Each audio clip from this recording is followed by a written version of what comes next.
NASCAR's Texas Motor Speedway just delivered one of the most chaotic races we've seen this season, with drama that's still unfolding days later. At the center of it, a young driver who's quickly becoming one of the most controversial figures in the Cup Series, and a post-race moment nobody saw coming.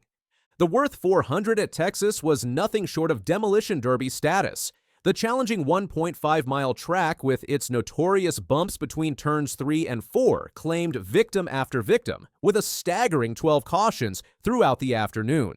10 drivers, nearly a third of the field, exited the race due to accidents. Joey Logano emerged as the unexpected victor after starting 27th, proving once again why he's a 3-time Cup champion with that sneaky ability to capitalize when chaos unfolds. But this story isn't about the winner. It's about what happened 31 laps from the finish when 2 drivers' days came to a dramatic end. Carson Hocevar entered Texas on a high note.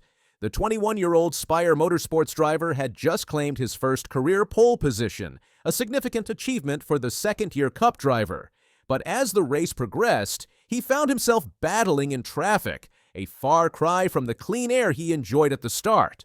On lap 237, disaster struck. Coming out of turn 2 in a packed field, Hocevar pushed Ryan Preece's number 60 Ford Mustang up the track and into the wall. Preece's car absorbed the hit, rebounded off the barrier, and turned back into Hocevar's number 77 Chevrolet.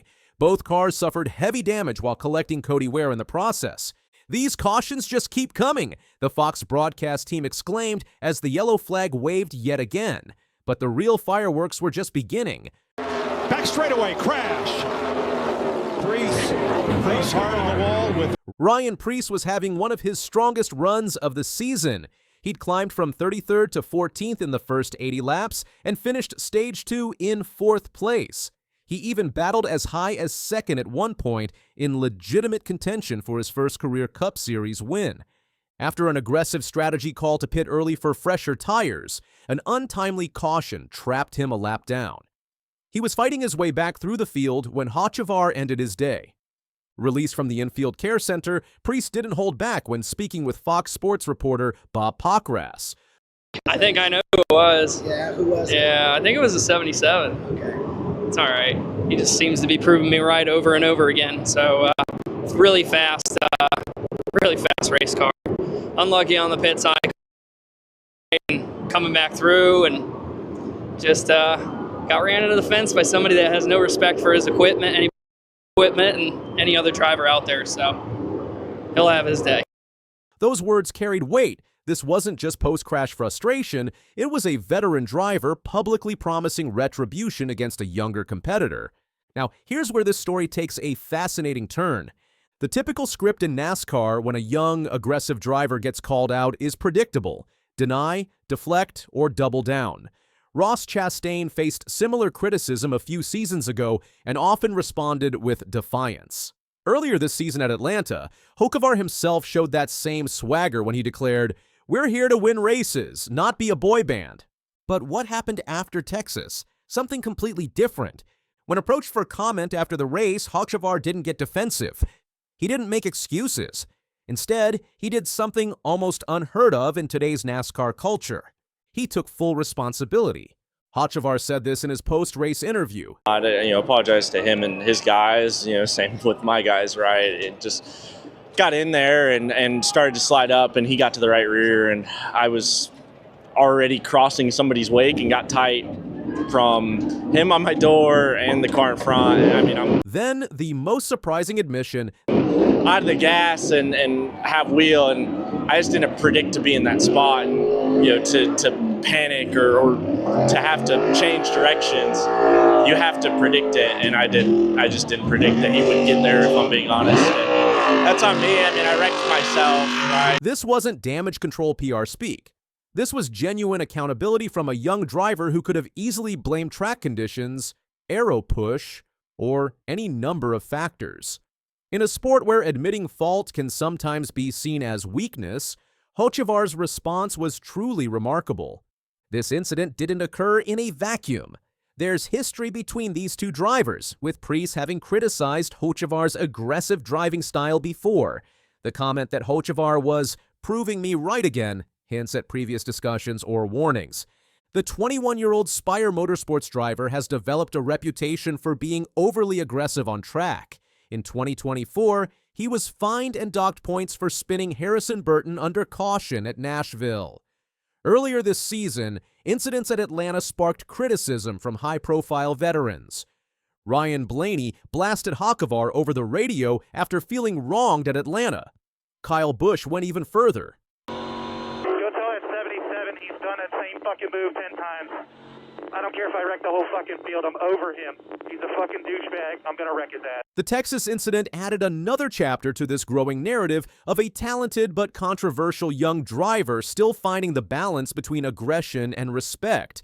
The results tell a concerning story for the young driver. Despite flashes of speed, like his Texas pole, Hocevar has struggled with consistency. He's recorded 5 finishes of 30th or worse this season and 6 finishes of 24th or worse.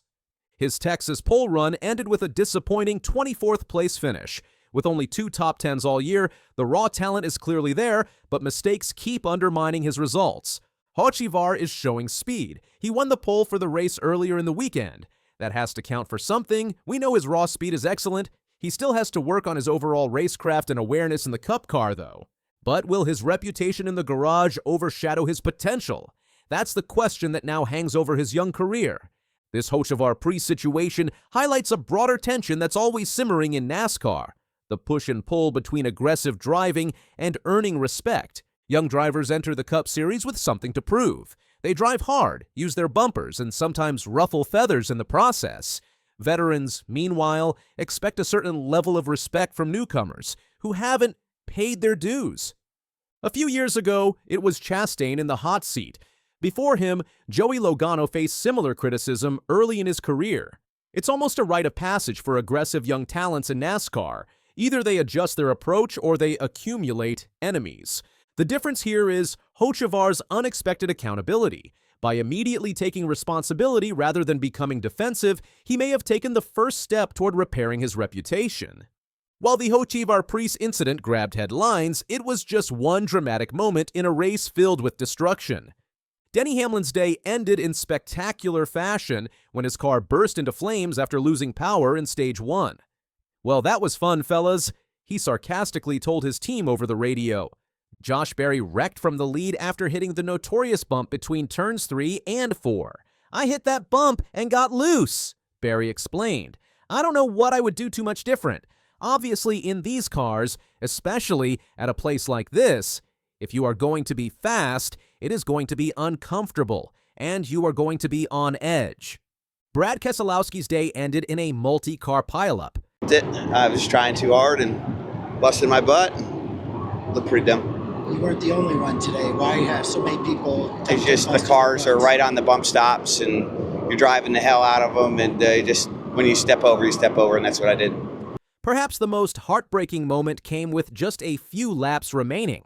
Michael McDowell, who had taken the lead and was fighting for the win, lost control while battling Logano and slammed into the wall.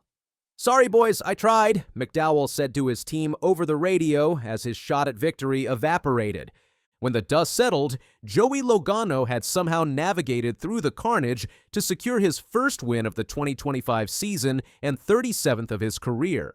Now the sport changes so quickly. It's crazy how he can just ride these roller coasters, and just proud of the team. With the NASCAR Cup Series heading to Kansas Speedway for the Advent Health 400 this weekend, all eyes will be on Carson Hocevar and Ryan Preece. Will Preece make good on his warning? Will Hocevar's apology defuse the situation? The stakes are undoubtedly higher for Hocevar now.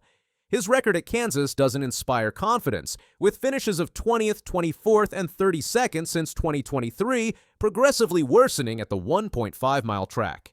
An incident-free run could go a long way toward cooling tensions and repairing his reputation.